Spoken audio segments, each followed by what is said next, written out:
If you're like me, you've probably made a painting where it ended up really warped and buckled, and that can be pretty disheartening. But I now have a technique that can flatten any warped piece of paper, and I'm going to show you exactly how to do it too. And if you keep watching, I'll also share with you how to avoid buckling paper in the first place. For this video, I'm going to use a painting I recently finished. I actually have an entire video on the painting process. The link will be in the description or in the card in the corner. Even though this isn't as bad as some of my paintings have turned out, I thought it would be a great way to show you how I flatten my paintings. I do this for all my completed projects, and it works really consistently. Okay, so if you want to follow along, here are all the supplies you need. First, you need a flat surface for the painting. Your painting can only be as flat as your flat surface. Second, you need a way to apply water to the paper.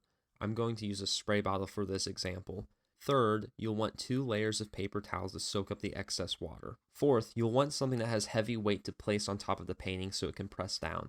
I have a bunch of old books that I'm going to use as an example here. And that's pretty much it.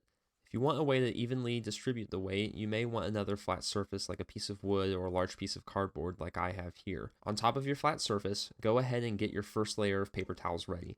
This protects the paper from the flat surface, and it'll also absorb excess water as you get it wet. Next, place your painting face down on top of the paper towels. Then when you're ready, put a layer of water on the back of the painting. Now be careful, you don't want giant puddles of water. You want just enough to get the back of the paper evenly damp. I'm going to be using a spray mister to just spritz the back of the paper, but I also use a brush to spread water most of the time. And if you do this right, the paper should start buckling and warping as it reacts to the water.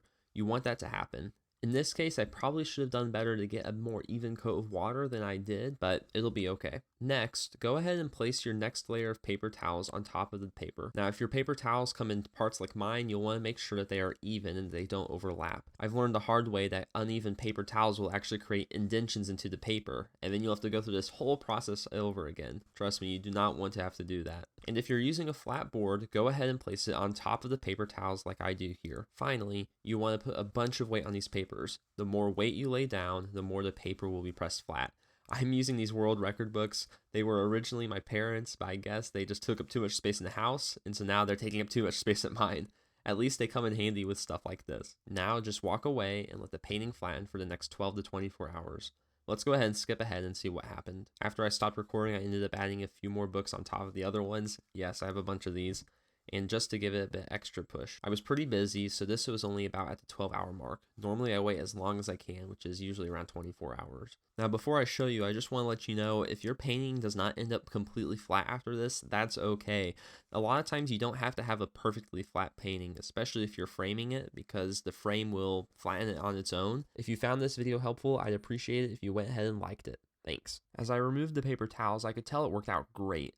The painting now looks so much less buckled, and both on top and the bottom. And when I placed it on the table, it looks and just feels great. Let me show you a quick comparison of before and after. As you can see, my painting isn't perfectly flat.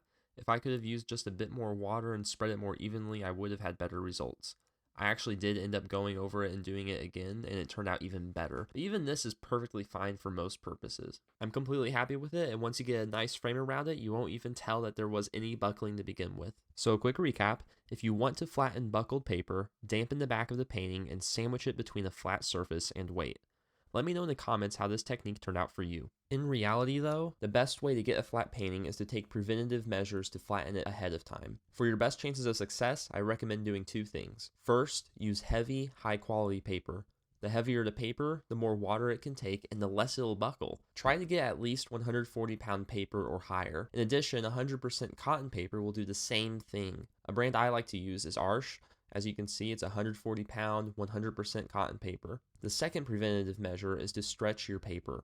There are a number of ways you can do this, and you can find some examples online, but what I most often do, which is the most convenient way, is to just tape the paper edges down on a surface. Thanks for watching, and if you want to see me paint this, go ahead and click the video here.